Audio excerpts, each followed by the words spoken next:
c'est parti. Bon après-midi chez vous, mesdames et messieurs. Merci encore une fois pour la confiance et la fidélité. Bienvenue, Bossolo na politique, votre rendez-vous de la haute facture lundi, mardi, mercredi, jeudi, vendredi à partir de 13h. Nous sommes en direct avec 4 invités.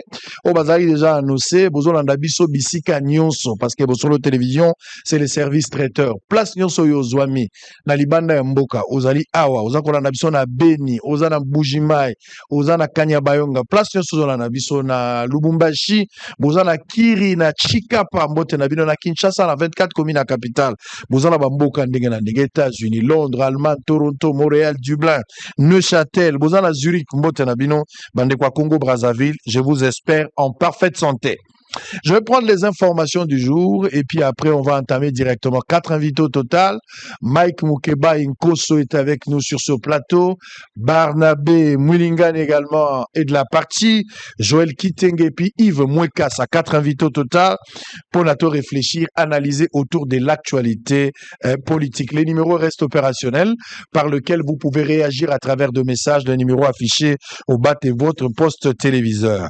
Voici les informations du jour, mesdames et messieurs. Suite Kivu, nouveau front ouvert par le rebelle de l'AFC M23 à Nyamaramara dans les Mwenga. Menace des Mobondo, les commandants de la 11e région militaire à mission d'évaluation sécuritaire au Kwilu. ONU, la France réitère son soutien sans relâche à la dynamique engagée par le processus de paix et appelle toutes les parties à respecter pleinement leurs engagements. Défense nationale, Gika Bongomoди invite à Omaniema pour évaluer la situation sécuritaire. Avant-dernière information, Kinshasa, fermeture des avenues Tombalbaye et du fleuve pour des travaux de réhabilitation et une mise au point de l'hôtel des villes. Pour terminer, RDC, IGF et la NEP renforcent leur collaboration sur la partie financière. Allez, c'est parti. On va donner d'abord la parole à Barnabé. Pour la toute première fois, ils ont participé à la format. Il y a Bossolo, qui déjà inauguré depuis la semaine dernière, pour qu'il donne aussi son point de vue. Et puis, nous allons démarrer. Barnabé, bonjour et bienvenue. Merci beaucoup, Sango. Inauguration, Yanga et Bandi Lelo parce qu'il est né dans un plateau. Qui ça, pour Nabiso Batututang, ça leadership. Tozaka mingi na difficulté à représenter et le quoi bien la vision. Les leaders lorsque ozana mbetu no lokola Noé alala ki pembeni ya mwasi na ye ndamba zola ki sey makambo arche, il avait du mal à communiquer, à expliquer batu. Mais biso batu to bandaka na Bosolo oyo ezalaka na Congo oyo ezalaka na mesa moko ko penga maboye. Mais tu me disais déjà que non, na ko sala télévision oyo et salima na amitié. Je te félicite parce que tu es un homme qui est souvent au-dessus des critiques. Aujourd'hui, tu sais nous produire la meilleure chaîne privée, et pourtant, il y a facilité. Nous n'avons pas de donc, quand je me suis dit que l'émission dans aquarium, parce que ça, on a la kisa, on a la musique. Na pamboli bosolo et ton immeuble. Tous à un niveau. Et chaque bat, comment on peut faire les médias ici. Et je suis convaincu que Nzambo Bisoto Sambolara a Kopambola. Très bien, merci beaucoup. Alors, on va démarrer. Merci à Mike Mukeba et bienvenue. Merci, merci à Joël Kitenge, bonjour et bienvenue. Merci,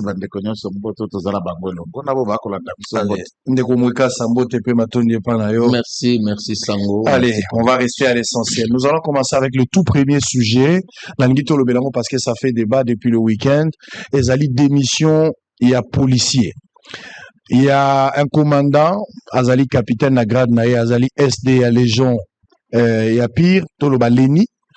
À sali démission nae, mais tozali étonné, tout le monde a les réseaux sociaux.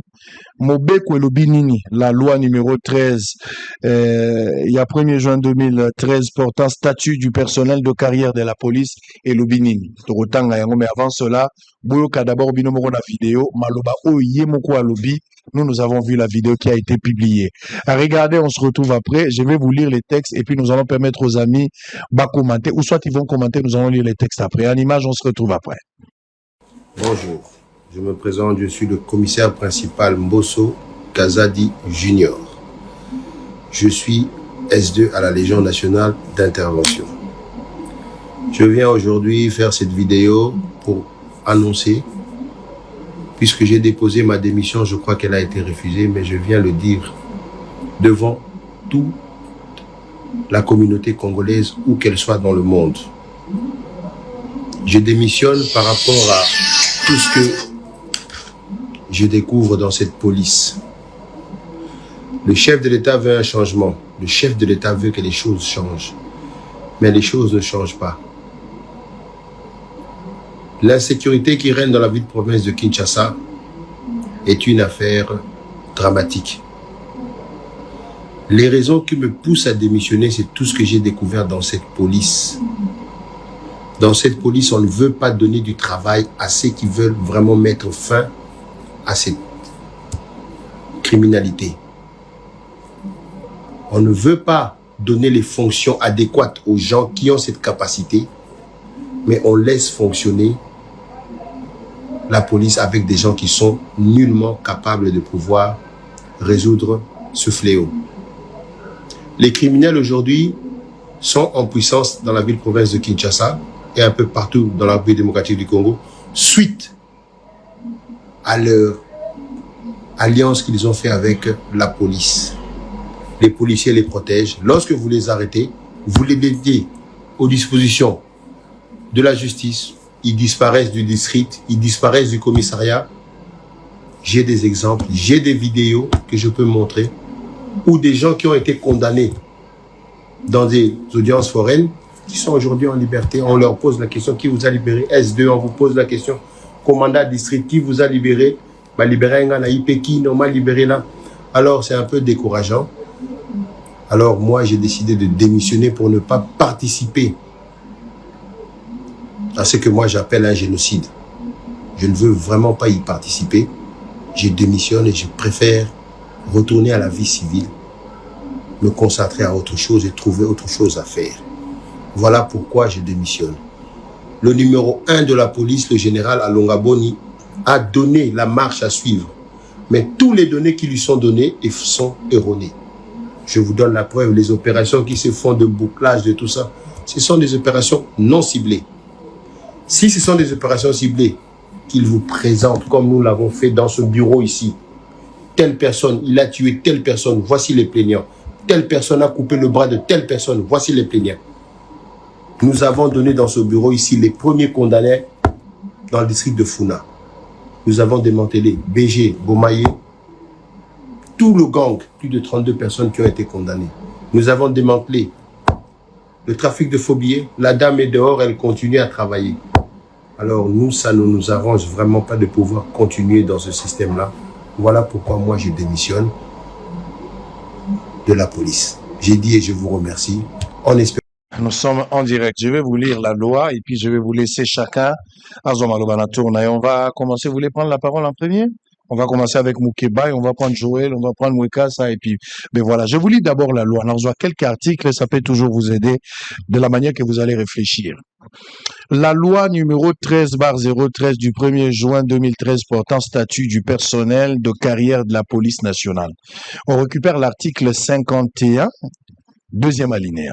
Au lieu que je commence, je peux prendre le tout, hein. C'est pas grave. Les policiers est tenus en toutes circonstances d'exercer ses fonctions en toute impartialité et sans aucune discrimination à l'égard de toute personne. Il est aussi tenu à la courtoisie dans ses rapports avec le public, avec des autorités civiles et militaires, avec ses supérieurs, avec ses collègues et avec ses subordonnés. Il s'abstient, ça c'est qui vous intéresse, il s'abstient de tout acte, propos ou attitude dans les services comme dans sa vie privée, qui pourrait porter atteinte au bon renom de l'institution, à la confiance du public ou compromettre l'honneur ou la dignité de sa qualité de policier. Je vais aller à l'article 229. Mais avant cela, article 225, on parle sur la démission volontaire parce qu'on a défini la cessation. Le titre est d'abord, chapitre 1er, de la cessation définitive des services. Article 225. La cessation définitive des services entraîne la perte de la qualité des policiers de carrière. Les modes de cessation des services sont 1. Décès, révocation, la démission d'office, la démission volontaire, les licenciements pour inaptitude physique, psychique ou professionnelle, la mise à la retraite. Section 4 et pour terminer, de la démission volontaire, article 229.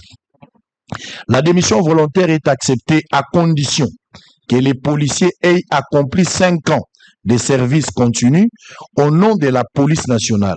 Ce délai est augmenté de 3 ans pour les policiers ayant bénéficié d'une formation spécialisée pour les comptes de la police nationale. La démission volontaire ne peut résulter que d'une demande écrite du policier, marquant sa volonté non équivoque et inconditionnelle de mettre définitivement fin à sa carrière. Cette demande doit être adressée par la voie hiérarchique à l'autorité investie du pouvoir de nomination qui est tenue y répondre en déant 3 mois. Passé ces délais, le silence de l'autorité vaut acceptation tacite de la démission. Dans ces cas, les policiers procèdent à la remise et reprise ainsi qu'à la restitution des équipements. Une attestation de fin de service lui est délivrée par les commissaires généraux de la police nationale ou son délégué. Toutefois, l'acceptation d'une démission peut être retardée de 3 mois au maximum dans l'intérêt de service. Vous avez la parole, Monsieur Moukebaï, autorité tutelle Oyesengelia Komela, pour la forme Ezali, soit la première ministre, comme aujourd'hui, ou soit ministre intérieur. Car Batomi Balé, na niveau naïe. Parce que le général KBA, avec son adjoint, il dépend du chef de l'État. Mais Bato Bazan Nation, Bazan nommé le commissaire général, Bango Bazo dépendre du ministère intérieur, Bango dépendre de la première ministre. Donc, Soka Linga démissionné, na Batomi Balende Sengeli Achalo Bokonaï. Vous l'avez suivi, vous avez suivi les textes. Quel est votre point de vue par rapport à cette situation? Vous en avez malouba. Liboso, na ya nolayo, alingina loba likambo moko, nasi na loba kiango, na kozongela ngo, bana bakozonga kelasi poso ekoya. Bokonja feti sekeli na yebi te ndenge etambolaka ya ndeko na ngai Kitenge na ndeko na ngai Mwakasa. Banzela eza ya kokangama bisika nyonso. Tozokoka esu kotambola te. Sika etikali poso moko bana bazonga. Bozo mituna te tozala ndenge nini. Yango nyonso ake na bino ya lolenge. Tokokenda wapi bana okende batata bakomola muka 4 heures. Pour bakomisa bana na kelasi na 5h30. Tata atiki bana na kelasi alali na kati ya mutuka. Ndeko langa Laurent Onyemba aza nzela mai kuna na Mimoza. Esengeli akomisa bana na kelasi na 5h30. Soko aye na bureau ale afongoli akoti abandi sukolala. Tokosuka wapi na bino? Tokosuka wapi? Boko luka te ndenge ya kosala. Banzela nyonso bokangi. Tokosuka wapi? So balobi boye balingaka bino te. Loko ate toyaki makwela. Na yebi te so mobali na so mwasi un poto ya kolinga. So ba yebisi bola mo mboka etambo ya mabe bomoni mabe. Yango nde yangai na yebisa bino, bo yebisa ba konza bino ba yoka, ba okamba. Likambo oyo ya mwana ya Mboso. Capitaine Junior Mboso Kazadi. Nalandi yango eyali na matangi ebele, yana ba leçon ebele. Litangi ya liboso eyo lakisa te Mpulushi kufa. Mwana ya Mboso akotika Mpulushi lobilobia. Oyo bapandisango bakomi na tangi yango balobi te Junior Mboso akoti Mpulushi ayaki nano tango aselo alaki VPM ya intérieur. Tata na ya komeli aselo atuni motuna na mokonzi ya Mpulushi ya eleko wana Général Amuli abi tozwa ete. Peter Kazadi ayekoya Mboso akomi lisusu Peter Kazadi azwi. Engo batakoti Mpulushi na ndenge bapanzisango bakomi na mobu koto mibale na tuku mibale na misato. Na 2023 ndakoti Mpulushi. Moto akoti ka Mpulushi lobi ye wana sa azwi pete ya capitaine. Akomi SD ali mosala ya pasi. Singa koye kola yango. SD ali mosala o etali renseignement. Na Mpulushi na mampinga so renseignement yate mosala yate. Nyonso etikali ya pambato so mandoki ya minene ndeni. Soko yebi epai ya kobeta yango te na renseignement epai monguna ali mosala ezanga tina.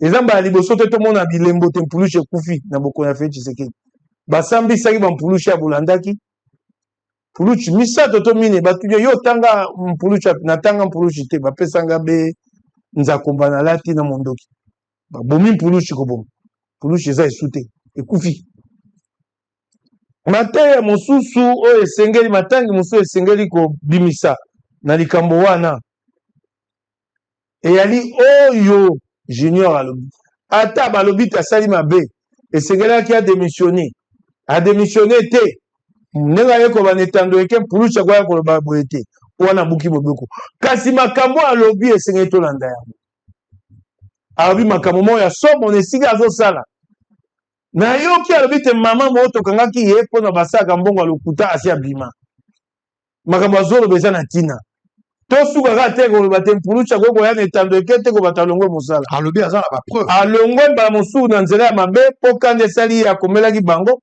esengelaki esi aye akoki kozela te yango aye koloba wana bakoso bapesa etumbu etali ngai te kasi makambo oyo alobi okomona bakokundola yango te bakoluka te bayeba alobi te mpulushi bakomi elongo na bato bakosala mabe esengeli makambo wana basala enquête ekosalama te abokonda fe Tshisekedi esalamaka te kaka nde tozala kolobela yango na ntango ya Kabila ezala kosalama te esengeli enquête na tuna toali awa na etando eke balakisa bana biso ngai alaki na boloko ntango bakangai bana wana bakabakaba bakanga bango te bakabakaba basengaki apele wapi yango te lelo wapi apele ya bakabakaba baboya bana wana baya kosamba basala apele bana wana lokola bazala koba te baza na bakonzi oyo basalaka mosala bango apele na bango baboya yango wapi apele ya bakabakaba ezali wapi makambo oyo alobi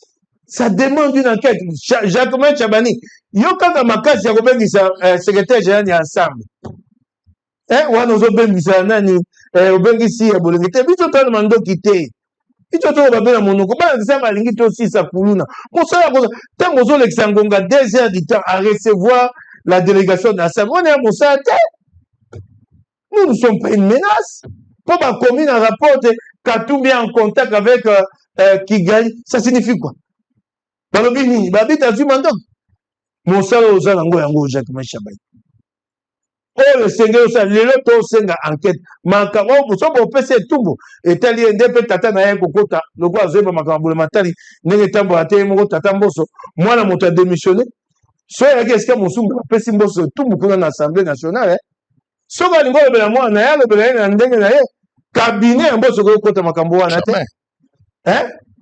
yango tokosenga Chabani enquête mama oyo babi te bakangaki mpo makambo ya mbongo oyo ya lokuta bafaux billet mama nini wana kombo na ye tangama bakanga ye basami namoni mpe makambo alobi ya makambo esali ye pasi kongomani amoni mabe ezoleka wana toza na ye elongo napesi maboko Chabani mosala yango oyo mosala eza te bosambisaka bakabila bolukaka epai nini sili eza na moto ya Katumbi yango oyo nous attendons une enquête lobi toyoka te mpulucha bandi enquête na makambo oyo Junior Mboso alobi. Allez, ndeko Joël Kitenge, c'est quand même grave ma révélation de alobi. Confirmer ndenge alobi on la ici parce que Azar la service à renseignement à niveau de la police. Azo maîtrisait quand même des informations importantes. Koya kolobake police azo travailler en connivence avec des criminels.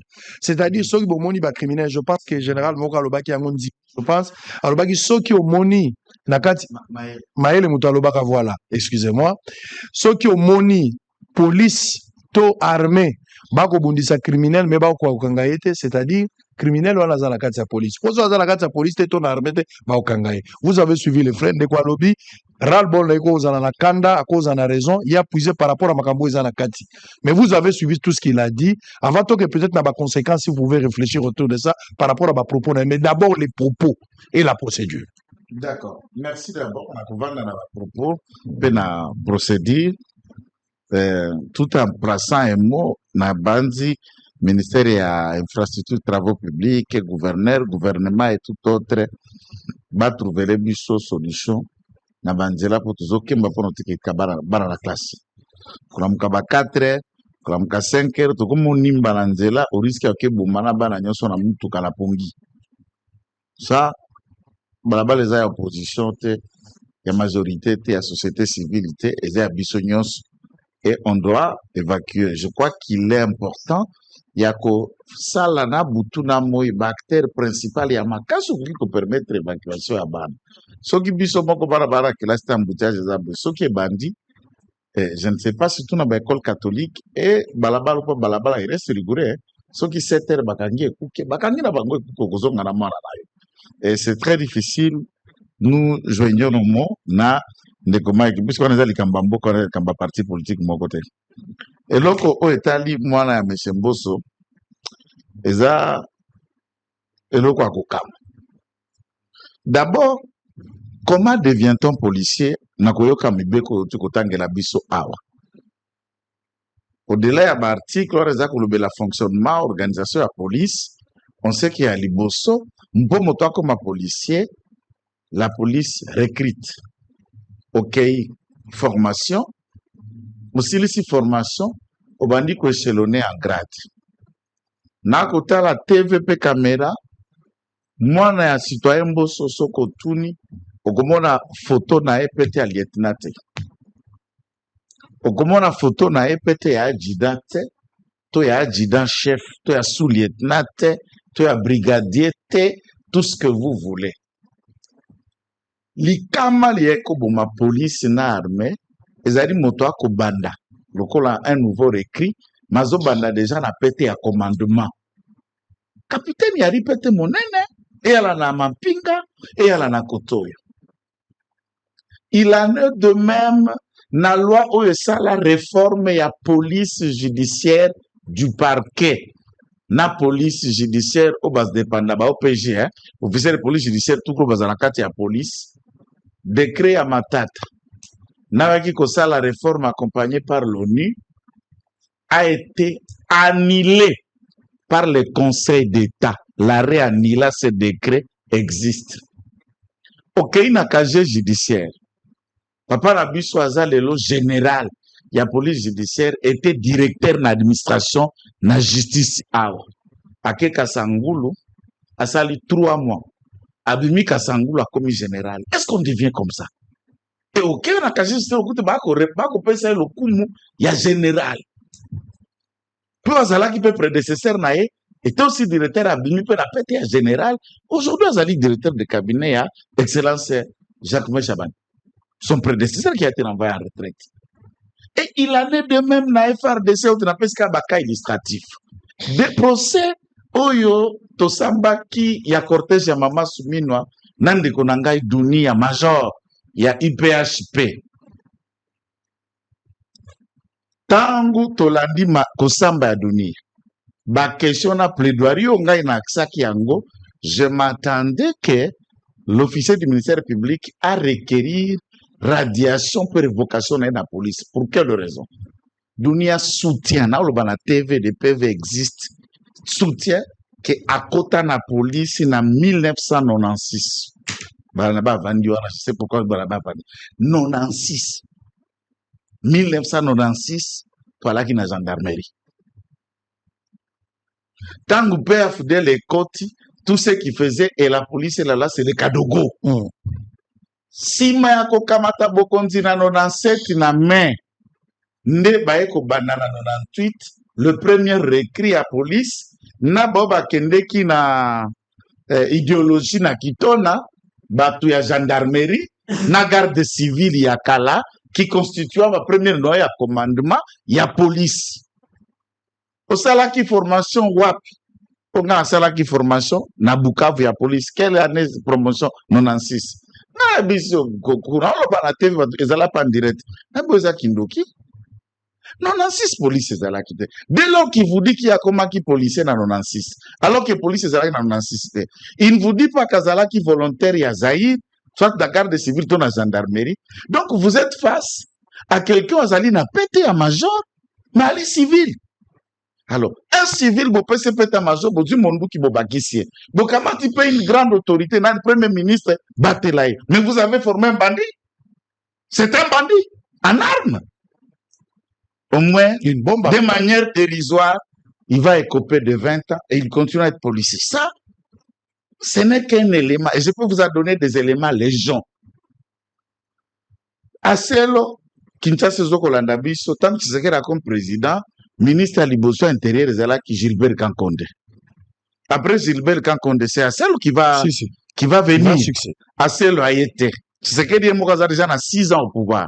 Autant qu'il loi et lobby face à la déjà d'abord 5 ans, le col policier régulier d'affilée.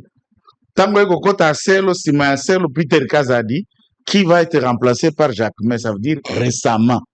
Moi, Amboso, a commis nous policiers na 3 mois. Kuna na poto, azalaki gardiennage, na odosa la gardiennage, sentinelle.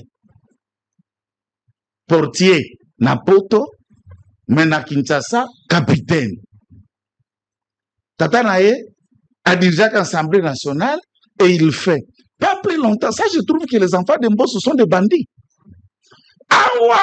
Samuel Mbembatikali Kosala, intérim, il y a ministre intérieur, il y a justice. Le fils Amboso qui était Dirkaba, puisqu'on le sait que Dirkaba et Moutamba étaient déjà en mettre à Lidor, étaient déjà en souffrance. Ake Tiriki n'a pas survécu, mais pendant le temps de la maladie à Prof Lidor, moi, Amboso Zala Dirkaba a commis quoi siré, directeur à cabinet à d'intérim à Moutamba et le cabinet à justice. Les conseils d'État, bah, si qu'on nomme directeur, il y a service, il y a police judiciaire, il y a parquet, il y a ressort, il y a Gombe Mobimba, à remplacement, il y a Zalaki Wana. Décision hier, il y a Zalaki na poste à Boy Kosa la remise et reprise à Boy Kolongwa na pote. Hier, moko, accueilli à saisir conseil d'État, on peut pas annuler décision où est nommé directeur, nous sommes nae. Conseil d'État est débouté, arrêté, nae, demande nae, bah rejeté, peut bah confirmer ou à tout cause nouvellement nommé. Police judiciaire, bah installé à commis, bah greffe à conseil d'État, bah éco exécuté arrêt.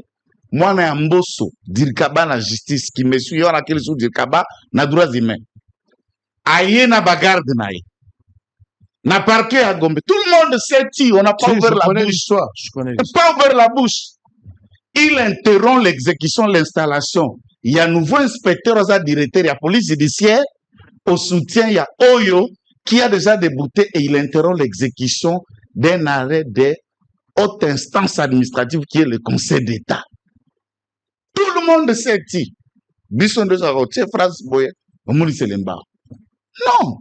République Oya Bisso, République Tshisekedi, Wamulumba Bundela, Ongape Nandimela, et créa bah, 2 poids 2 mesures. Justice à double vitesse. En regardant le banditisme qu'il a fait pour s'opposer à l'exécution d'un arrêt, mais en j'ignore, j'ai dit il y a un problème dans Katia Libote Amboso. Mais la Bible, j'aime la Bible parce que moi je suis très croyant. Un diacre, un évêque, en moins un pasteur. Pourquoi l'évêque, ton pasteur, vous devez être à mesure, il y a qu'à tenir, il y a qu'à beaucoup, il y a qu'à éduquer, il y a qu'à si en famille vous avez du mal, mais la République souffrira. Voilà comment nous souffrons dans le main des gens qui ont des problèmes avec des bandits saisis. Et il avance ces bandits pour les injecter dans la police. Il y a mis balé. Il y a mis balé au Lazoko Kende pour la monnaie en bourse. Alors, oui, eza intelligence artificielle. L'intelligence artificielle, c'est que la geste. Mission sotoyebi, ozo la geste que bik etikala ki boy. To tombola ki boy tango banda ki vidéo et ko bando zonga même mouvement. Ou beso ko tiki mouvement oyo et ko tikala mouvement. Vous verrez tous les mouvements tibike boy, abalo libike, le téléphone a sonné na téléphone est sonné. Au monde le boko bimi et kati, abimi a commencé la geste ya musapi. Tous les gestes étaient distincts du début à vidéo. Tina Souka pour vous prouver que la vidéo était authentique. Alors, Bati, Floribert, moi, Nanaye a rejoindre Nanga. Na M23, il n'y a pas longtemps. Bati est passé na Top Congo. Ça, Moutouté anda tumbamana, papa, na landa émission Gabi, mais papa, baza. C'est le père qui vient briller, il explique le caractère, et pourtant, puisque moi, on va vendre dans Lubumbashi. Tout Lubumbashi sait de qui on parle de Bachibata Junior. Nyongo, c'est cette affaire invivère. toutes les boîtes que je cite pas, Mbassé et Yebi, Aza opérateur douanier. Autiko frappé plus de 15 conteneurs à Batuna Bambongo, ne sachant pas quoi payer. Naba Nyongole qui n'a Lumbasi.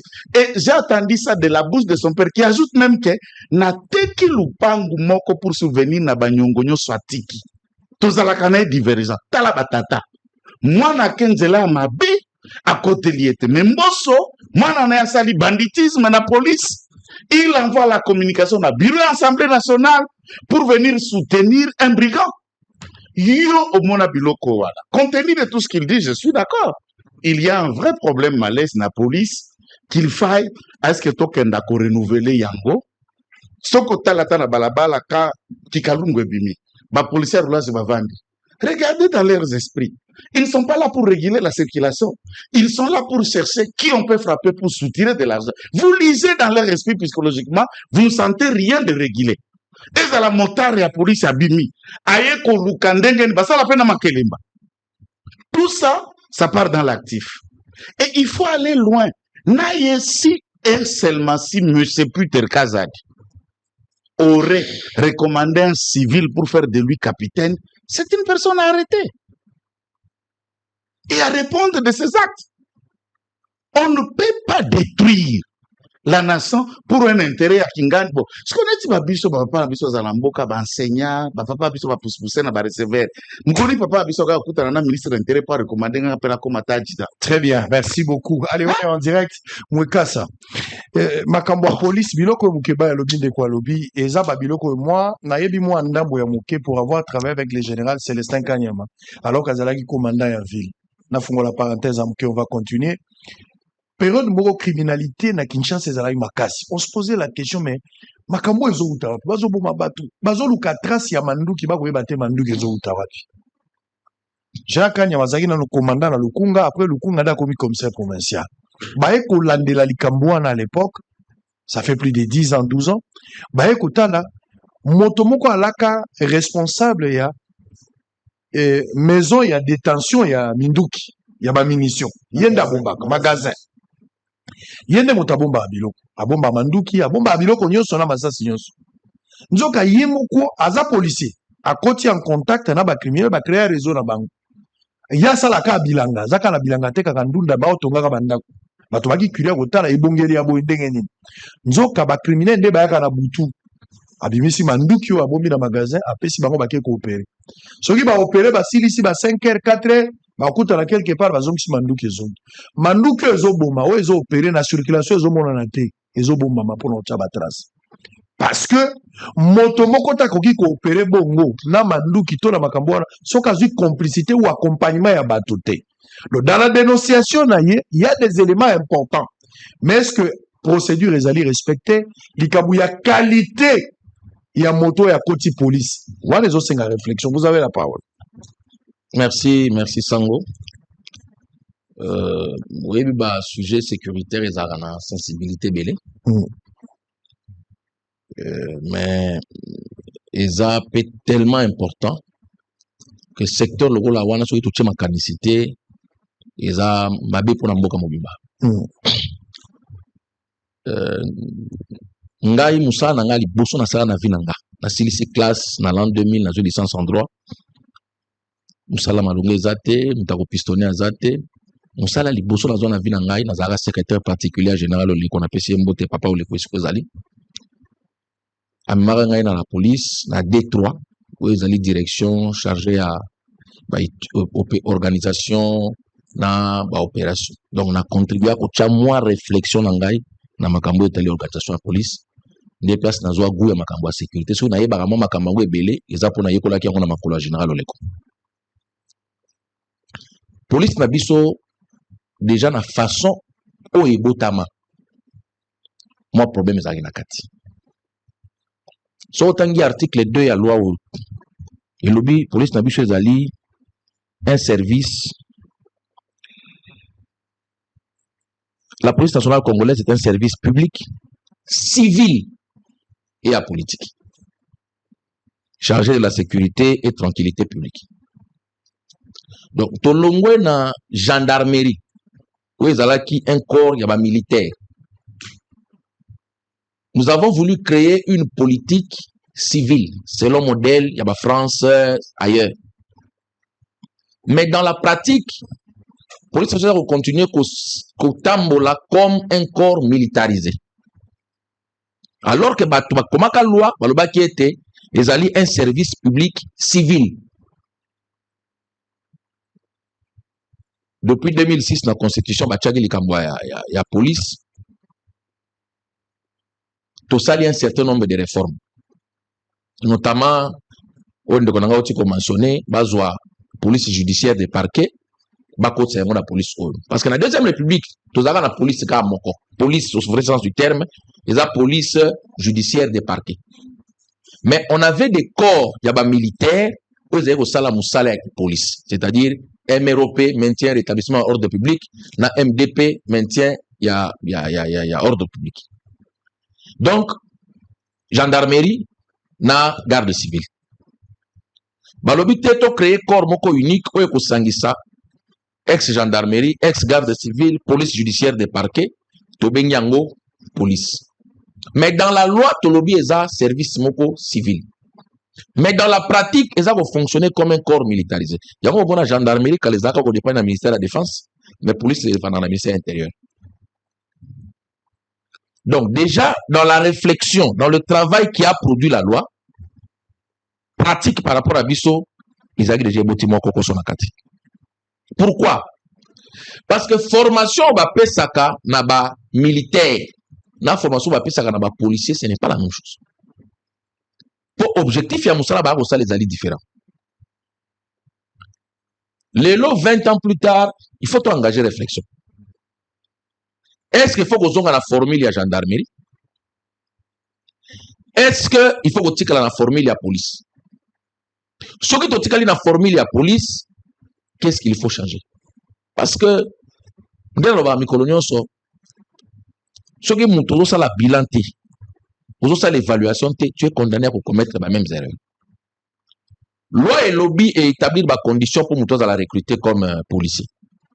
Mais est-ce que dans la pratique, nous avons respecté les conditions? Puis lobby est une formation minimum, ils ont 9 mois. Pour un policier de rang, plus ma spécialité, est-ce que tu respectes?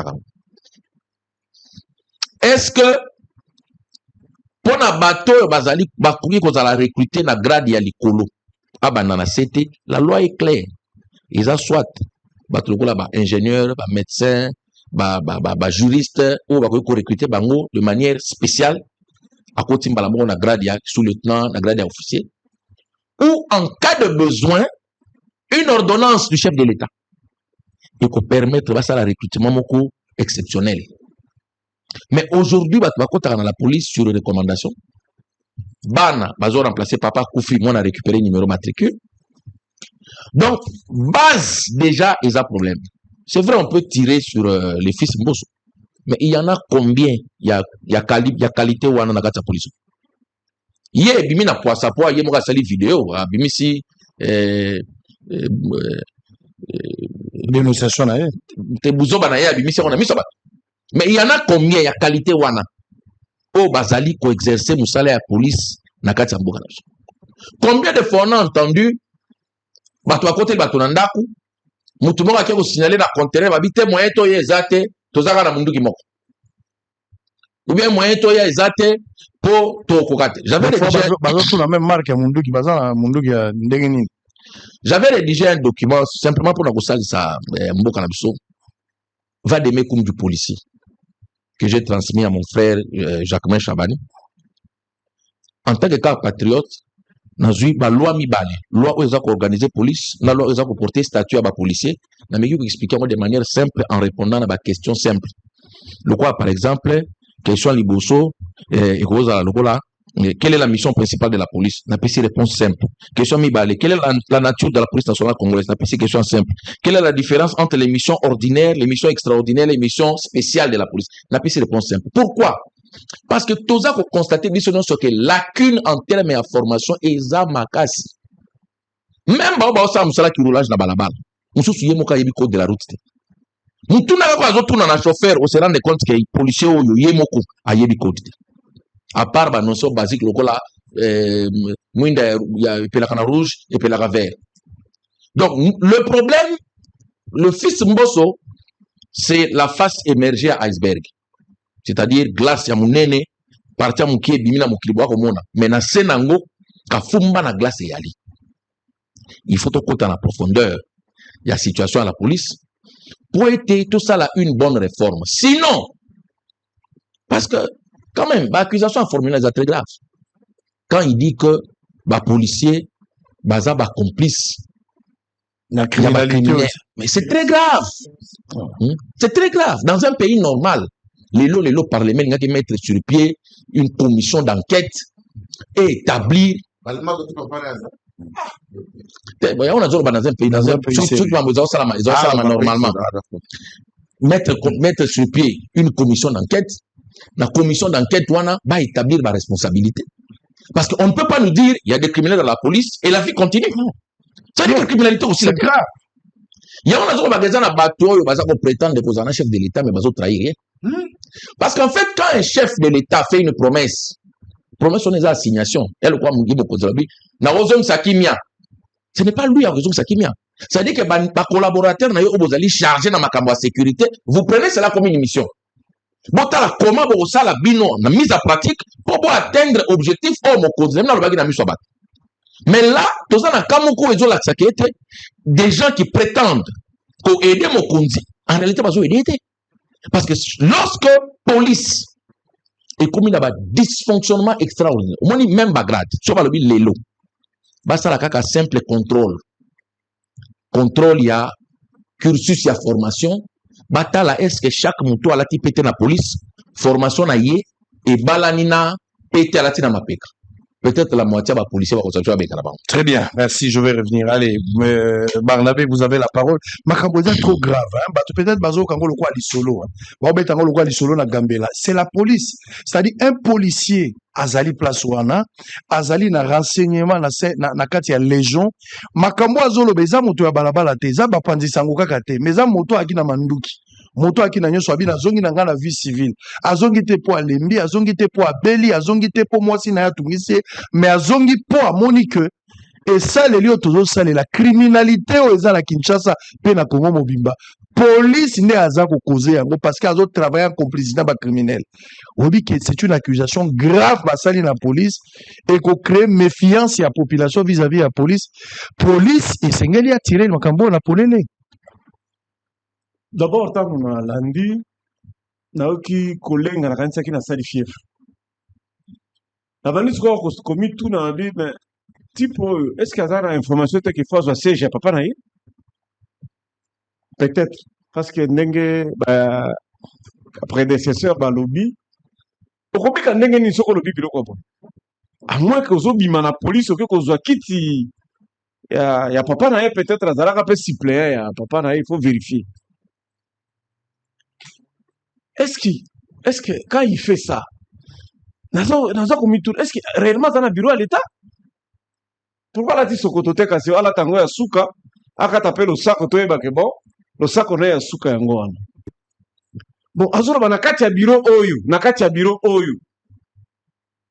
Donc mutu wana za ko susciter révolte entre population dans la police. Maintenant la policier bazalaka normaux. Hein? Ba policier va tambola na aliment. Ba no beta mananzela pamba parce que ba ngende baza ko provoquer makambo ezali ko salema. Non, c'est une grande muette. Même ata sala ki formation na sala na payote ya Peter Kaza di fali ba yebsa que policier lo bakate, soda lo bakate. Et puis ce qu'on commis démission, cela ne veut pas dire que c'est accepté. Il faut cela, ba accepter, ba peso ba frigo na ba congélateur, non mbongo na suka. Ne la mission kende comme si qu'on église na bino ndoko sala ba déclaration boy. Mais tu peux pas faire une déclaration comme ça, drapeau est à cima. Na moni pena ni effigie mo konza mboka et puis azala Motorola. Bah tu vas continuer ko bengai. Est-ce que lui-même il réalise gravité à forme makambaza ko ça? Ngala moni mikolo ko ya sango ba no senga watu bolimbisi. Pourquoi? Si tu biso to uta na volcan ni Congo, maître. Bah infiltrer quand des biso. Infiltrer. Barwande baza ko infiltré, bato infiltré ka bato utaka tipo auti wapi. Type oyo auti wapi. Infiltré ne bango. Heureusement maître abi baza ebeli. Baza ebeli. Peu il faut bakoma. Bon si ba institution ndenge bakoma. Non, moi je pense que bon, nous sommes des acteurs politiques, nous avons les ambitions de diriger. Sango, moi je reste convaincu désormais qu'il faut décentraliser la police. C'est fini cette affaire de police nationale. Il faut faire une police régionale, décentraliser la police. Comme l'OVD, il faut aussi décentraliser l'OVD. Chaque province, dans l'OVD na bango, et un service public, oui, mais provincial. Chaque civil, bako kota, batuba kengele pa na bango. Mandat de 4 ans. C'est tout. Parce que, et puis il faut retraiter tous ces anciens gendarmes. Et ça, la fait passe. Nangani yo mutu moko sala 40 ans hôtel magara delvo wana oyeba ni pe comme chef coutumier batutu ba bi ko moni soko kati village type moko sala kawa azokareka ko oya. C'est pas normal. Bati ponde batu la police batu balabaka père moko komi pa na e bolambi na nute asalongola ki botini ko botini ngana longola botini ndenge nini akoti kana balabala liboso na bino na eloba maître omona kana elongi akangi 4-5 azongi na makelemba. J'aime des informations autour de ça à Kindoki pour me déplacer par la poste. Ce que ça la poste à Matadikibala, à ça la tina Kindoki pour les locaux. Désormais, il faut que le recrutement se passe au niveau provincial. Est-ce qu'il y a lieu d'ouvrir une enquête comme Oukeba il a souhaité de développer l'Assemblée nationale? Parce que ma réforme, tout ce que vous êtes en train d'envisager, tout comme histoire décentralisée police, il y a un projet à long terme. Régime Ekoki Kokende, Batumso Bakoye avec une autre vision, on verra. Pas aujourd'hui directement. Mais par rapport à ma propos naïe, ma propos il y a des informations importantes où il y a Bimisi. Parce que toute la police est accusée aujourd'hui d'être en connivence avec les criminels. Bangon d'insécurité. Bazo Boma. Boyo ki a baboma ki mutuna rigini. Baboma ki batu. Bazo beta. Chaque jour bazo Boma batoire. Il faut faire passer cette information. On n'en parle pas parce qu'à Zamon Lambos, on s'arrête là où il faut diligenter une enquête en urgence. Non, jamais. On va écrire d'abord, nous, comme parti politique, nous avons des avocats. On se constituer parti civil dans le dossier. Vous savez, les gars ont prononcé le mot génocide. Il a prononcé le mot génocide. On ne peut pas exterminer des gens comme ça. Et lui, il est au courant. Et ne pas être saisi par la magistrature. Même s'il devenait civil. D'ailleurs, je ne sais même pas s'il peut être au Congo encore. Mais ce gars doit être appréhendé. Et il doit venir nous dire, d'abord, génocide en Ouéboma va tout combien? Parce que dans le cadre de génocide, on vise à exterminer un peuple. Toute une race. Naïe, bah génocide il y a à organiser wana. Bah boma bikolo nini. Il doit nous dire ça.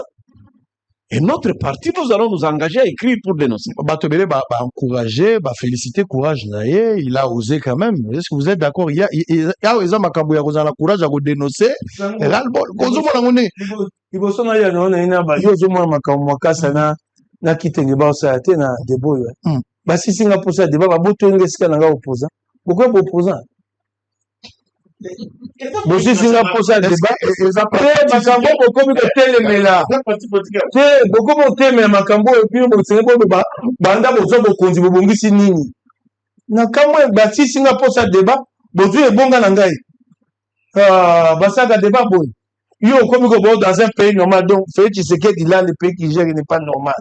Alors bien dans un pays normal mais si fait tu sais que Dieu ka patronal au yanula nini bato yo bi dans un pays normal mais l'assemblée zelanga na pesa ndibola ngai penza bon tolinga musana nga bolikamboni bino bato vande akene bolo babanda to banda botalo basali botalo babongisi nzela olelo kwa ngai ikamba parti politique te nzela ya biso baso kasi misala wesa bezali régime on est politique nini bosi osa eloko te libungu tu poko bokonza boko kokoba na opesa bango maboko pwani tika na yo yaka ne pas nanga l'opposition yaka tata yo zolala na mutuka na tata na bana obeko ya kwa bana mutuka oko pesa bokonza bongo maboko soko kufi na bana kitenge olingo tika nga na pasi naokaka kitaka kufi na bana ndeko boya ngoke ekoki namoni te bino moko miolela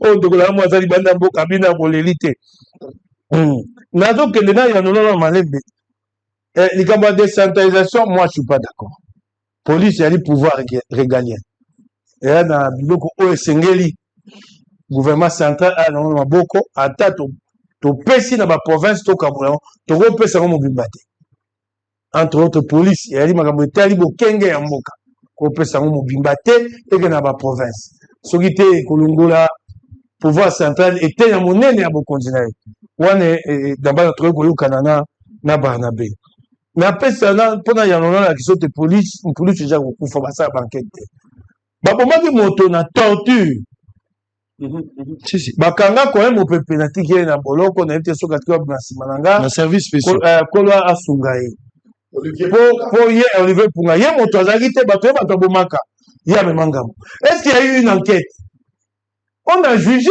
mon pépé il fallait une enquête comment ça a été possible Les images existent. et les pratiques de torture sont courantes dans notre police on s'est arrêté pour bato batiaki makelele etamo baréseaux sociaux bakangi mon pépé bakosambisa comment est-ce que ça a été possible babanda kobeta moto te akufa pas d'enquête wana basala ta bokonzi bango basi bobosi boleli po mekoyanola te bokele masomo mosusu na mokoli na bango bakundolaka makambo te napesa ondakisa mosusu te police kufa yango batoyoka so bayekaka o rwanda moto oyo mboka quand la police est gérée de cette façon oyo bino mo bozoloba mboka ekozala makasi sa balkanisation balkanisation eza na kati ya mboka yango ti kokoselaka bato yakoba mabe mboka bulama te etobomi ye na babaki ombala liboso mpe nakosenga toya moko mosusu tosala débat ya balkanisation totalisa te eza lokuta napesa ndakisa mosusu ngai nakolanda porte parole ya gouverneur ya mai ndombe akotesa ndeni colonel moko akende mpo akangama mabondo babomi ye ngai na bangalaka esima yaye koloba baosala enquête oyo babomi colonel aboni alingaki lokanga bakonzi ya mabondo na mai ndombe kuna akei nano epa gouverneur akosenga mutuka aza na mutuka te alors qu'il a zone opérationnelle ozomona aa na kati babengi zone opérationnelle mais aa na mutuka te akei kosenga mutuka batieli ye na limba ya kotia carburant akei akomi epa esengeli akanga bakonzi ya mobondo akangi bakonzi ya mobondo nzoko babondo babombanaki na zamba ntango azwi bakonzi ya mobondo wana atie na mutuka akei kuna ya bapolisier eboni motoba si policier en opération pour que dokanga bakonzi bato mabe nzoko mobondo babombana ya zamba babimi abeti masasi esi bakanga kone bakata ye ndambo na masiti pas d'enquête tu vois il y a des failles depuis le début les renseignements service généraux ya police po bayebisa ye liboso okenda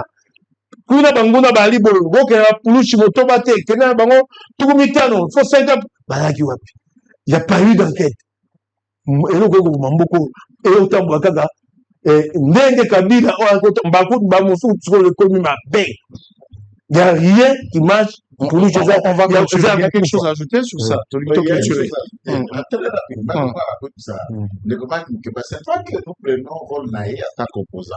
Dans le pays, le colo a toujours aspiré dans la démocratie. La démocratie, s'il vous plaît, d'accord, pas toujours la démocratie, il faut qu'il y ait un pouvoir, un régime. Et puis, là, Bandeko Moussouba a proposé une autre alternative à Nemo, opposant. Il y a aussi des questions. Vous ne pouvez pas seulement dire oui ou donner un avis, tout simplement puisque vous alliez à régime, tous les opposants, comme Bango, Bandekuma qui m'a basalak. Dans le langage de Maki Mukebai, dès l'opposant en opposition, il faut d'abord démontrer que non, je suis dans la généralité, je ne cible pas un secteur. Mais ce qui y a le bien et que l'on c'est profitable pour les pays. Dois-je dire notre avis alors que ça nous concerne tous? Puisque tous au Sibiri de manière directe et indirecte. Je prends un aspect au Barnaba Lobaki. Il y a mutation. Netina Kinshasa, tu as un service spécialisé à la police, où il y a basé à l'avant-garde, pour traquer les criminels, il y a un peu de crime. Les lots ont atteindre presque 20 ans dans la ville de Kinshasa, quand on a même commandant, il y a peu de crime.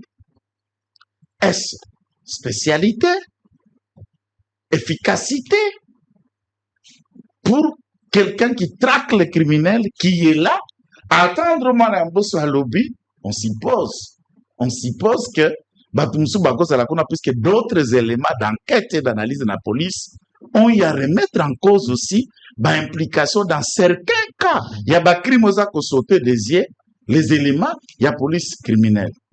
Alors, pourquoi garder un seul commandant, un seul dirigeant dans le département de police spécialisé depuis le temps de M. Kabila?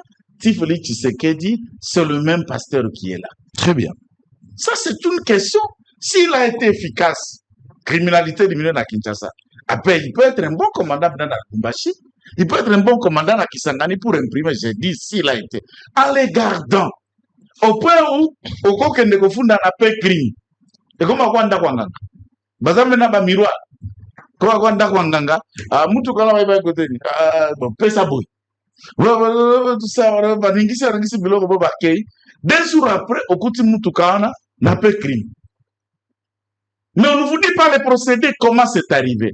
Je me dis ceux qui le savent, ceux qui ont pris ce véhicule, ou c'est bien. Et en gardant le même commandant, on veut que les choses changent. La théorie a nouveau résultat. Ndeko makasa robaki ango la fois passée dans l'émission. Toki ko sala ka ke loko moko anate, on peut envisager qu'on soit résultat ainsi. Très bien. Essayons de le faire autrement, pour tenter l'efficacité. Mais ceci relève d'une enquête profonde pour que la malaise peut remédier yango. Très bien. Oui, Ndeko. Oui, merci Sango. Moi, d'abord, la mission, tout ça, conception moko pona nga eza erronée ya politique ozo consiste à croire que soko oza na famille politique moko ata basali mabe il faut beta maboko, alors que nous avons quelque chose qui est plus important que nos familles politiques, plus important que nos divergences, c'est le Congo. Moi à l'objet phase dans l'objet que si nous étions dans un pays normal, mais mon condi à famille politique na biso c'était le premier à dire à épingler le secteur où il est normal, c'est lui qui a dit la justice est malade. C'est lui qui... Parce que tu ne peux pas réparer. Voilà. Il a dit. Tu ne peux pas réparer sans faire un diagnostic. C'est lui qui a commencé à faire un diagnostic. Un diagnostic, il y a Monique A premier ali. Abandi un processus, il y a réparation en fonction d'un dengue il y a le diagnostic. C'est quoi ce qui est dans le lobby ango, ils ont dans le lobby le Congo et le Bamate. Donc, et là, on a déjà tiens au pembeni. Contribution en gaï et à la canine. Quand je vois quelque chose de bien, au Félix Tshisekedi Sali, initiative ya malamu ya kitoko le kwa kobunda pour l'intégrité nationale, le ko la décision ou azwa qui malgré ba difficulté ya ko même son chemin ya gratuité, j'acclame. Quand je vois quelque chose dans la monique le ko eza malamu. Premier réflexe en interne, j'ai fait les remarques. Tant on a commencé à des mecs comme la de la ministre interne, j'ai pris 4 à 5 jours pour travailler parce que je me rends compte que la police va avoir une insuffisance sur le plan d'information. Nabundi na ngonga moko na ndaku na silisi ngai moko na bengi petit na ngamoko a kelora saka ba impression na gombe a imprimer les gars va de mecs comme na tindi na cabinet ministre intérieur na bibota le document à travers la scène yango pour vulgariser et pour permettre aux policiers ça ce sont des contributions en interne. Mais si je suis incapable il y a comme que ça ne va pas na ko contribuer. Deuxième chose biloko ngana lobi biso na parti na biso na kimia différemment ya ba parti mususu oyo bon c'est l'objectif ezali nomination ezali prochaine. Nous ce n'est pas ça. Nous faisons une réflexion approfondie pour tous les secteurs de la vie. Nous avons un programme, il y a réforme sécuritaire globale. Donc, je peux me mettre là pendant des heures, n'expliquer qu'est-ce que nous envisageons pour réformer le secteur, il y a armée, dans le secteur, il y a police, dans le secteur, parce que nous faisons de la réflexion au sein de Kimia. Tu verras. Ça, parce qu'il a dit des choses pour lesquelles je voudrais revenir. Police na biso, n'engezawana. Et ça n'a pas de problème, parce que nous avons pérennisé ba élément oyo yamalamuté, ba élément oyo yamabe. Ba pratique yamabe. Likamunde kwa lobi ya décentraliser. Il y a des pays où la police est décentralisée, le États-Unis. Mais particularité États-Unis, l'État américain s'est formé par la conjonction ou la mise ensemble des États qui étaient indépendants. États-Unis bandaka d'abord comme une confédération avant que comme une fédération. Si on va État la confédération pendant 10 ans, quand on va se mettre ensemble pour créer les États-Unis d'Amérique sous forme de fédération, chaque monde doit garder une partie d'autonomie. Il y a un police, il y a une ville, mais ils ont une police fédérale qu'on appelle le FBI. Chez nous, s'il faut tout ça la réforme, il faut tout réfléchir sur base de la réalité. D'ailleurs, ce n'est pas la nouveauté. En 1997 ou 1998, Daniel Katsuva, lorsqu'il a inspecteur général de la police en place à Kifwa, a lancé la police communale. Je suis d'ailleurs sur la carte de la police, mais je recruter la police communale. Parce qu'à penser qu'il y a une idée. Biso na kimia, toboy ko suka na superficialité. Nous faisons une réflexion approfondie.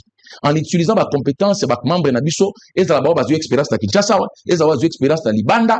Tout ça, c'est la réflexion pour que lorsque nous allons venir devant le peuple en 2028, toye la ba solution, pas seulement ba verbiage, na ba propos incandescents. Nous amenons des solutions que pour le secteur de la sécurité, voilà plan na biso à réforme. Pour le secteur il y a impôt, voilà plan na biso à réforme. Donc wana ezali particularité de la réflexion na biso.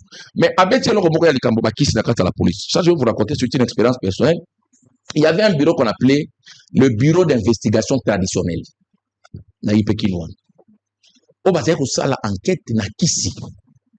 Et moi, je suis témoin, il y a des résultats, oh, on va la mona, na kisi na bango basali, la kei kokanda. Donc, j'ai pas d'expérience. Bah, qui sont basés pour ça? Pourquoi ça? Non, s'il te C'est plaît. détruire nos enfants. C'est ça, j'aurais placé un mot. Allez, vous êtes ça veut dire quoi? Non, laisse-moi, s'il te plaît. Laisse-moi. S'il te plaît. Je suis en train d'expliquer ce qui se fait. Je ne suis pas donc, je t'explique. Il y a un bureau qu'on appelle bureau.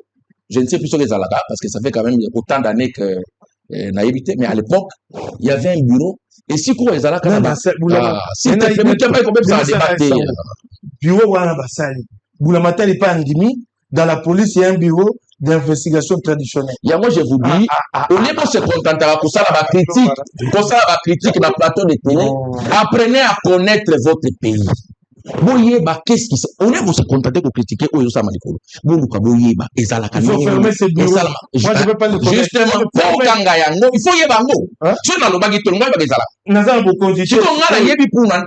parce que je fais la recherche dans ma Italie Congo, qu'est-ce qui est il y avait un bureau là-bas, bureau d'investigation traditionnelle. Nakata bureau wana parce que vous savez là, bokoko pour na kokanga bandi.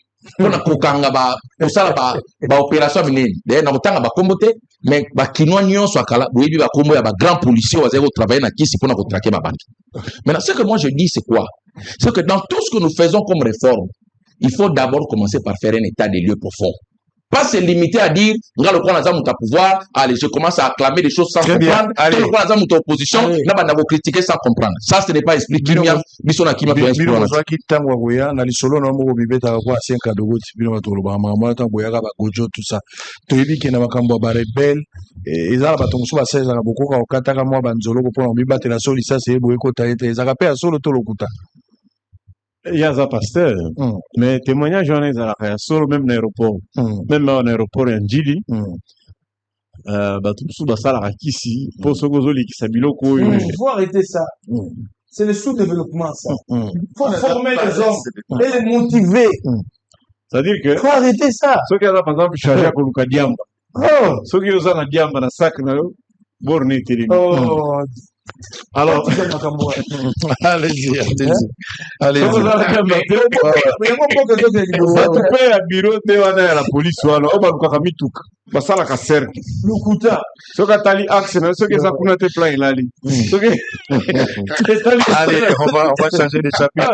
Soyons sérieux dans ce que nous allons dire. Alors par rapport à la mai ndenge eza koloba ekokaka moto te nzambe alobaki akotumba mokili na moto eza so makambo ya mai te fétiche moko te telemaka liboso ya lisasi quel que soit ndenge ata olati ya ndenge nini soki lisasi eza tu es un bon tireur okokende bon on dirait on ne se fait pas confiance mutuellement.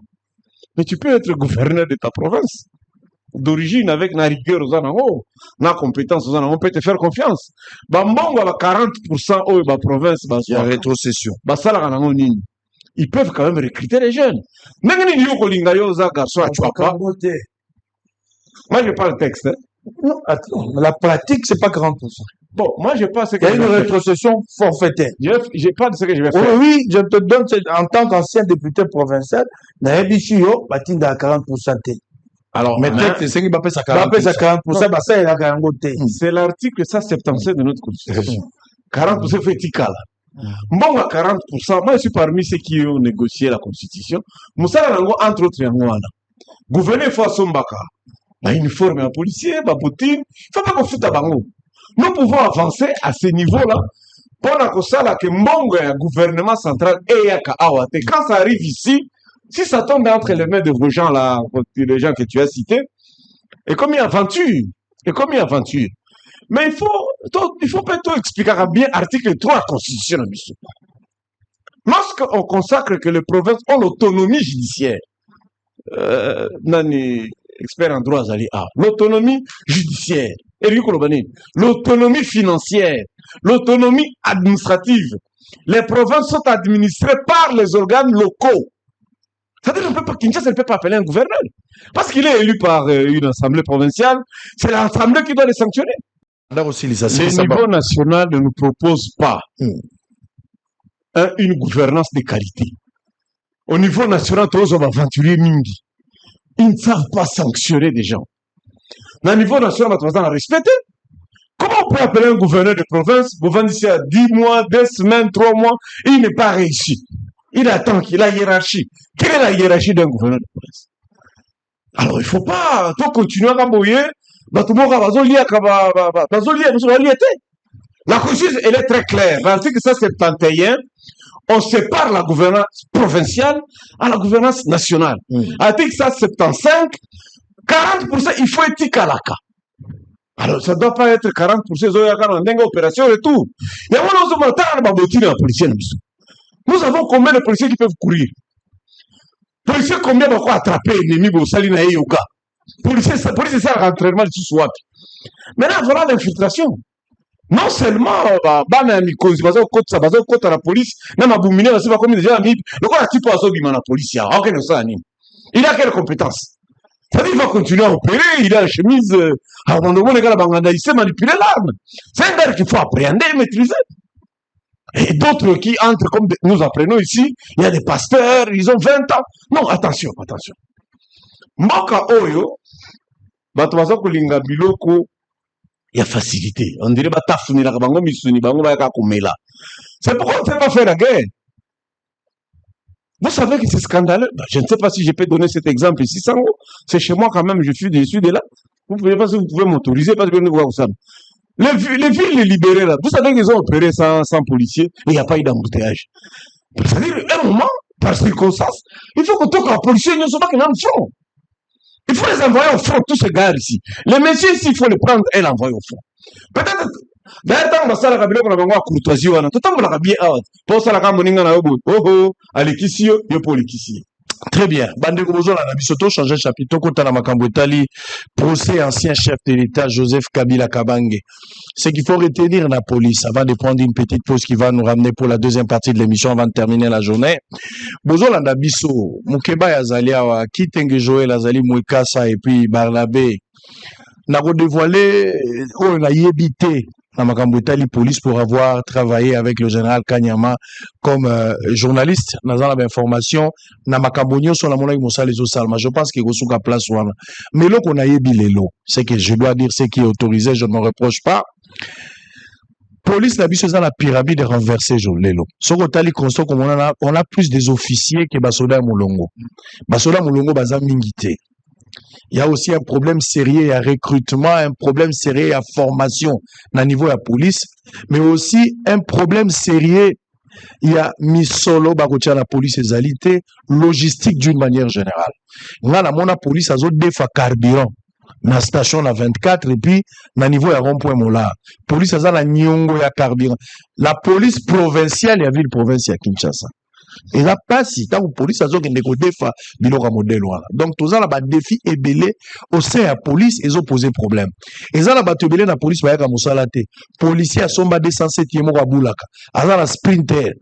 Policier ki daka lufu azonga ayaka kaka mingi kondima présence soka yoki ba grade linge bima. Azola ka supérieur na koyelo 10 sac ya semoule na kopesa sac ya loso en contrepartie ba pesa y grade. Bato wana baza na difficulté ya commandement parce que baza qualifié te des opportunistes bato baza ko kotisa bango eza ko sala mangambala moté. Mais pour terminer, Mike Mukeba et Bandeko, la plupart ya ba criminels ozomona libanda eza bato bakangaka déjà. Soko ke na police na mikili ya poto ezalaka boza na fichier ya ba criminel. Soki eloko esalami, la première des choses bazoluka batala nature ya opération euti kosalama empreinte nango et c'est sur base de ça bako comparer na ba fichier bako kite kozwa na ba information bandel bayebake nature ya eloko ekoko provenir na tel pas na biso fichier wana na ebite avec la technologie peut-être ba service bakomi nango mais na niveau ya police ba zone criminogène eyebani. La plupart y a des criminels là, mais ce sont les mêmes personnes qui opèrent. La police était plainte à une période. Alors c'est plainte que bakangi batu, basambisi bango, batindi bango na niveau à parquet, audience foraine de salaire, bakonene batu baken na prison. Mais à un temps record, batu wana babimi libanda. Bazongi les mêmes opérations, insécuriser même la police. Bazo bakansa ina okende tozela. Na l'accès bino policier mokwawa. Bakata ye loboko banani bakata ke loboko eza ba criminel yanjili bakanga policier bakanga bazaki na opération likofi bakanga bato batia bango na prison ba policier tango ba criminel bake na prison ba beti ba match na bango ba bimi tango ba bimi bakani bango ba bi to kotala biso na bino un jour ba bimi la police na bakata ye loboko policier les kanga na bosolo sont les mêmes criminels et c'est la policier zalaki amona bato biso to bunisa la criminalité bazo futa pan na bango mais bato na ba bimi bakati policier loboko policier koma inapta tikali azola tatenia pa meloka kolezate. Donc ici il faut une enquête pour établir les responsabilités. Il faut une enquête. Makambo ya lobi na kati eza malamu. Oui, wana eza dénonciation. Mais likambu pe ya procédure pe zali na kota la pe histoire na eko koma policier. Il y a beaucoup de choses mais il faut tirer les choses au clair. Je pense qu'à travers dénonciation ya Ndeko Junior, un ami que je connais personnellement, le kola ndenga lobi boy police, justice, ministère public, bâtonneuse de Fouba Kota Likabo pour tirer les choses au clair. Malheureusement, Mbosso a banni déjà défense il y a moins. A banni déjà défense il y a moins. Tant le Bama Mbosso, c'est ça qu'il faut suspendre 3 mois et Michel Obiote ou Ataka Kimbosso. Mais Makambo Yango est le Bama. Même c'est ça qu'il y a une insécurité par rapport à Makambo Baoutugo Loba. Parce que pour arrêter un criminel, il faut se faire passer un criminel. Pour criminel. On va prendre une pause, on se retrouve après. Deuxième partie, dossier Joseph Kabila. On en parle pendant 45 minutes et puis je vous libère. À tout à l'heure. Merci. En ce jour à Kisangani, chef-lieu de la province de la Tchopo, le journaliste d'investigation Israël Mutombo s'est rendu à la cimenterie de Maïko, Simaïko, un projet industriel lancé en 2006 sous le régime de Joseph Kabila, censé appuyer la reconstruction post-conflit, notamment après la guerre de 6 jours. Située dans la commune de Makiso, cette entreprise publique, bien qu'officiellement érigée en société d'État sous la présidence de Félix Tshisekedi, reste à ces jours non opérationnelle. Pourtant, elle dispose d'une ligne budgétaire, d'un titre juridique, d'un site équipé, d'un personnel affecté, d'un partenaire technique et d'une direction générale basée à Kinshasa. Sa capacité théorique de production est de 60 000 tonnes de ciment par an. Reçu sur place par M. Mukuna Tumba Lebon, Israël Mutombo a visité les dépôts abritant les équipements industriels.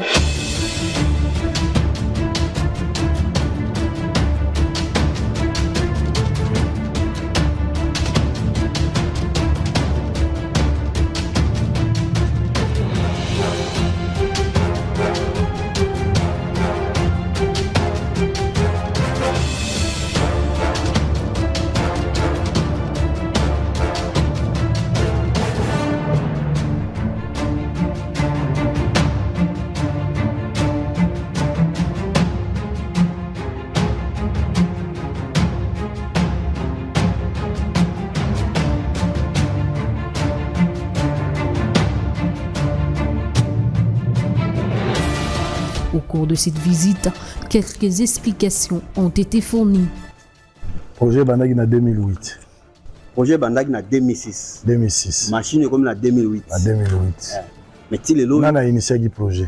Projet Ezala qui demande à la population, il y a grande orientale. Pas il y a ancien président de la République. Tant que guerre il y a 6 jours et ça Bakoufi. Alors balobi il faut pour reconstruire ville, indemniser batu bandako baby, il faut bâtir bango cimenterie. Des cimenteries qui support à l'époque. Donc cimenterie de la grande orientale, de la province orientale. Après démembrement, il commis Simaïko. Cimenterie de Maïko. Nde yango sikoyo tozo continuer yango tis lelo yo. Ezolinga kaka ko salema te to ebite nani oyo azali ko bloquer exécution implantation effective ya projet. Chef d'état lobaki cadeau ya monena ko pesa bilo bana ya chopo ezali na komona cimenterie on a jour akoma kabi cimenterie on a komona yango premier sac ya ciment na koya na 2006 tant projet bandaki pour la indemnisation collective ezalaki cimenterie te ezalaki cimenterie projet à 2006 ezalaki cimenterie ezalaki cimenterie ba un support OK cimenterie de la province orientale. Alors ndebo komi na 2008 matériel ebandi koya wana ba indien bato bazui contrat wana ba indien bazui contrat ba enango awa ba ekutuna ba pesa na ba mituka mufaki na Kinshasa na ba moto na makamunyonso aketi na site totali ba bengi ba ingénieur dia ba sala ba hangar ba makamunyonso. Maintenant tant ba kena ko sala réévaluation batali ku ezalaki ezasko mingi gouvernement congolais na bango ba okana kisu wana te des contrats na bango ba résilier contrat to sali ba démarche te ko zo ba chinois ba ye ba comité ba tali ba keti ba vérifier calcaire ba zu échantillon calcaire ba kena ba teza calcaire ya malam la république pendant ba calcaire ya classement bien sali ya wa malam ils en même na réserve même il y a 200 ans au calcaire to za na réserve to za na ngwa bazongi pour ba inviter pour tout gouvernement congolais ministre de l'industrie na ba coordonnateur na biso ba keti na Chine ba tali bango ba fabrika ya ba usine ya ba cimenterie bango ne ba bongisaka ayokani bien que na